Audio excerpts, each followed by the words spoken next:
Hola, ¿cómo estás?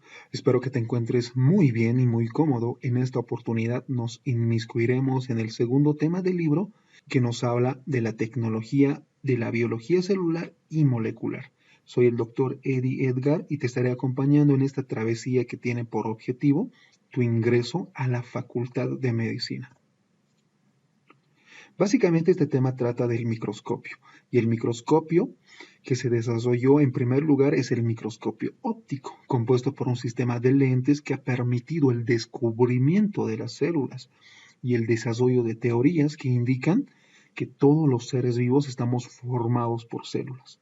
Además, con el adviento de esta gran tecnología del microscopio, también progresaron los avances, los adelantos en los métodos de investigación que han mejorado el estudio de las células humanas. Más adelante, con el desarrollo y el uso del microscopio electrónico, se mejoraron métodos justamente para la separación de orgánulos celulares y el estudio in vitro de las células, que es el estudio de las células vivas por fuera del organismo. También se ha desarrollado técnicas para la manipulación del genoma que han permitido el aumento o la inactivación de los genes. Pero así en forma general, el microscopio electrónico ha permitido la identificación y localización de diversas moléculas que constituyen una célula. Con todo ese desarrollo de esa tecnología, ha permitido a las células que sean vistas por nosotros, que a simple vista nosotros no podemos ver. Se desarrolló justamente con el adviento de esta gran tecnología microscópica, el desarrollo de la biología celular y molecular, que es el estudio integrado de las células a través de todos los medios técnicos disponibles y posibles. Por ejemplo, una técnica para poder visualizar el ADN es el PCR, reacción de cadena polimerasa, que permite amplificar regiones específicas del ADN para poder ser mejor estudiadas.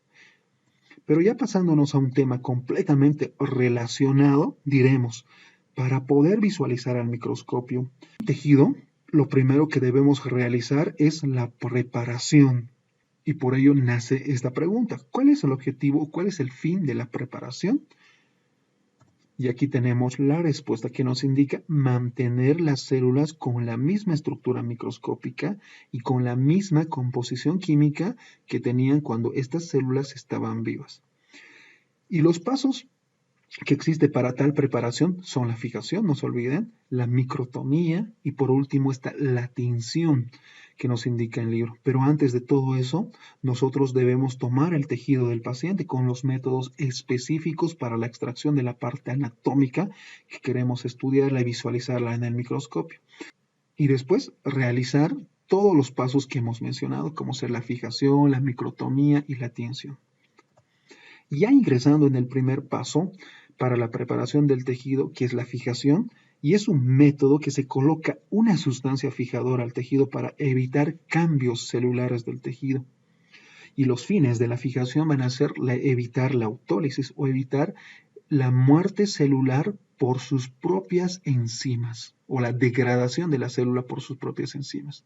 Además, previene la actividad y la proliferación de la bacteria, endurece el tejido que estamos preparando para que resistan a los siguientes pasos, aumenta la afinidad de las células para los colorantes si vamos a ver en el microscopio óptico, aumenta el contraste si vamos a poder ver en el microscopio electrónico. Pero como hemos indicado que debemos colocar una sustancia líquida al tejido, ¿pero qué sustancia? Pues usamos el formaldehído y el glutaraldehído. Esas dos sustancias se usan más en tejidos que serán visualizados en el microscopio óptico. El tipo de reacción que tiene el formaldehído y el glutaraldehído es que se van a combinar con los grupos amino de las proteínas de las células y así estabilizar y no deformar la estructura que tienen las proteínas de las células. Pero ¿qué pasa si queremos preparar nuestro tejido para poder ver en un microscopio electrónico? Pues usamos el tetróxido de osmio y el glutaraldehído, que también son sustancias fijadoras y tienen la capacidad de coagular proteínas. Entonces, como ya sabemos qué tipo de sustancia realizamos o con qué realizamos la fijación, pues les quiero decir que usamos mezclas fijadoras, o sea, la combinación, por ejemplo, de un 40% de formaldehído y el resto lo combinamos con glutaraldehído, con el objetivo de eliminar desventajas de los fijadores y unir todas esas buenas cualidades para una buena conservación de todas las características vivas de la célula. Pero ese proceso de preparación no acaba ahí. Continuamos con la microtomía, que es realizar cortes en rodajas muy finas con un aparato que se llama microtomo, para que cuando queramos ver al microscopio, la luz atraviese por el espesor de la preparación. Pero para poder realizar la microtomía, primero debemos estabilizar esa masa de tejido. Y vamos a usar sustancias como la parafina, que se emplean para fabricar velas. Esa sustancia es sólida a temperatura ambiente, pero se vuelve líquida si aumentamos la temperatura. Esa capacidad de solidificarse la usamos para mantener la forma del tejido y realizar el corte con una manera más armoniosa. Pero la parafina no es la única sustancia que se usa, pues existen también resinas plásticas que se usan con el mismo objetivo. Una vez realizada todo eso, pues realizamos la microtomía o el seccionado a un espesor de 1 a 6 micrómetros con cuchillas de acero. Todo este proceso para poder ver en el microscopio óptico. En el microscopio electrónico se usan resinas de tipo epoxi para la inclusión y tienen la misma capacidad o las mismas características de la parafina de las velas. Y el corte que se realiza al tejido es de 0,02 a 0,1 micrómetros y se seccionan con cuchillas de cristal y diamante porque realizan cortes más finos en el microtomo. Como último paso de la preparación, se tiñe el tejido. ¿Pero con qué? Pues usamos colorantes y existen dos tipos de colorantes que tienen distinta característica. Existen colorantes básicos, que en segundos estaremos explicando, y el otro es colorantes ácidos, ¿de acuerdo? A ver, los colorantes básicos son sustancias que tienen un grupo químico cromóforo, o sea, que tiñe o que tienen la capacidad de teñir.